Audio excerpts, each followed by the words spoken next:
Well, today is it's a somber day. We're all wearing suits. We're doing the show with suits on. It feels weird. I feel like we're working for an AM radio station because all those AM guys always wear, suits all the time. Yeah, they're going to come in and talk politics, so they need to wear a suit and a tie. Mm-hmm. But we're here in our suits and our ties because we're going to a funeral later today. Crazy Joe's mom, and Joe's on the phone. Hey, Joe. Hi. Yeah, you sound like you're having an emotional day today. You're scared? Yes, Craig. Well, that's understandable. It's a sad day, and it's like today's the day that you really face. It probably hasn't even really seemed real yet or sunk in yet. I know that the time period between when my dad died and the funeral, you spent those few days making arrangements. It's kind of surreal. It is. And some days, you just forget. I remember it would go on for months where something would happen and I'd say, I got to call my dad. And then you'd go, I can't call my dad. Yeah. So, I know exactly what you're going through, Joe. I know exactly what you're going through. So tell me exactly what it is when you say you're scared. Why is scared the feeling? Why?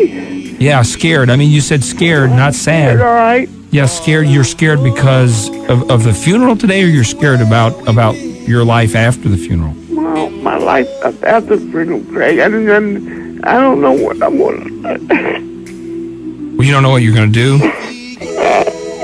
Yes, sir. Well, let me tell you, I've talked to several people about your situation, Joe, and I spoke with a woman yesterday who she owns a business where she handles situations like yours. She helps people that are in need, that maybe they haven't lived on their own before, and helps them cope with the situation and helps them get through life and the things that they need, the day-to-day things that they need.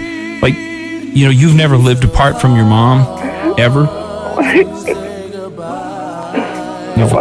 You've spent your whole life with your mom, so there's so many things that your mom did, for you and with you, that you've got some difficult days ahead of you.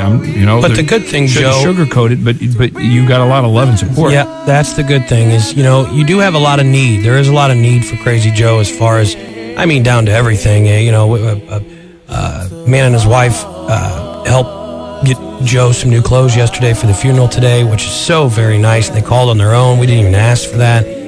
People are coming out of the woodwork wanting to help Joe from little things, fixing the brakes on his car to whatever. There's such a huge need. But one thing you can say, Joe, is that you definitely don't need friends. You got plenty of friends and plenty of people that love you, brother. And that's why we're going to be there today for you. We're not there for any other reason but for you, because you're our friend. Thank you, Bo. And do you know what a support group is? No, I don't, Craig. A support group is when you get a group of people together that have all kind of gone through the same thing, and they talk about it and share their feelings, and then you feel like you're not alone. You hear someone else tell the story. My mom. I just lost my mom, and now I'm having trouble with this, and I'm having trouble with that, and it gives you people that you can relate to. Now, I spoke with a woman last night who runs a company that does the support groups, and she does. She helps people with life skills. So, if there are certain things that your mom always did for you, whether it was like making macaroni and cheese for you, laundry or whatever, that deal with life skills, that things that you'll have to do to get along by yourself, and maybe the answer is you end up living with someone else. Maybe, and you said maybe your caseworker is looking for a roommate for you. So maybe somebody moves in with you, and you guys learn to work together as a team, or I know you're comfortable where you are. It's your house, and you've lived there for how many years? I think 19 years. 19 years in the same house, but maybe you consider the possibility that there's a better place for you to live. It's just one option. And I'm going to put you in touch with this lady who this is what she does for a living, is take care of people. And I know that we've got 4 or 5. Bo has a relative who is a social worker for a living. She's pitching in, and we've got her on our side. We've got this lady that runs this corporation that does support and life skills and assisted living, and we'll be there for you, buddy. Okay.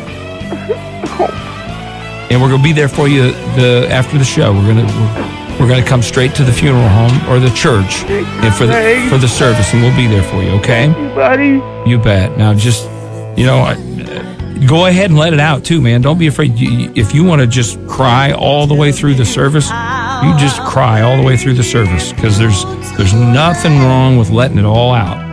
Just let it out and have a good cry, and it won't be the last one. I promise. You're gonna have a bunch of good cries over this, and it will make you feel better. Yeah, it's one of the stages of grief. You've got to grieve the loss of your mom. So you go. This is one of the steps before acceptance. Eventually, your mind will accept the fact. You'll accept the fact that, hey, my mom's no longer with us. It happens to all of us. It happens to all of us. Our parents, will go before us in almost every case. So we all will go through this, and eventually you accept it and you move on, and you're going to be fine. You've got a lot of support, and you're going to be just fine. Thank you, But you just go ahead and cry all you want today, and just let it out. Okay? Yes, sir. All right, buddy. We'll see you in a couple hours. Yeah.